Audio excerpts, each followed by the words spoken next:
సెన్సెక్స్ 2026-2027 ఈ జనాభా లెక్కల గురించి మనం చర్చించుకుందాం.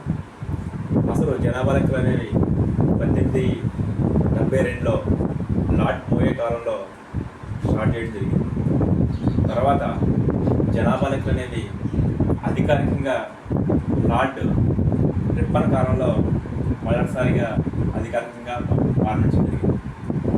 స్వతంత్రం వచ్చిన తర్వాత ఈ జనాభా లెక్కలు అనేవి జరగడం ఇది 8వ జనాభా లెక్క. ఓవరాల్గా ఇది 18వ జనాభా లెక్క. 2026-27 జనాభా లెక్కలు అనేవి పూర్తి డిజిటల్ స్థాయిలో ఈ జనాభా లెక్క అనేది జరగడం జరుగుతుంది.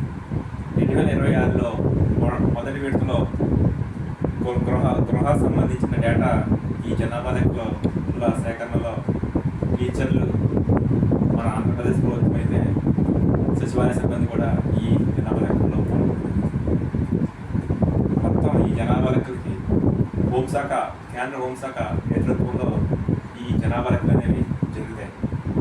ఈ జనాభా లెక్కల నినాదం అవర్ సెన్సెస్ అవర్ ఫ్యూచర్. ఈ జనాభా లెక్కలో హోంశాఖ పరిధిలో మొత్తం ఓవరాల్గా ఇండియాలో 28 రాష్ట్రాలు 8 కేంద్ర ప్రాంతాల్లో జరుగుతుంది. ఈ జనాభా లెక్కలకి కమిషనర్గా మృత్యుంజయ కుమార్ నేతృత్వంలో దేశవ్యాప్తంగా జరుగుతుంది.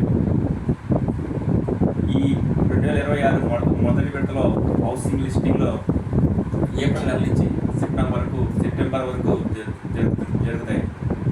నెక్స్ట్ 2027లో ఫిబ్రవరి నెలలో స్టార్ట్ అయింది ఈ జనాభా లెక్క అనేది ముగియడం జరుగుతుంది. ఈ జనాభా లెక్కలు పూర్తి డిజిటల్ స్థాయిలో నిర్వహించడం ఇదే మొదటిసారి.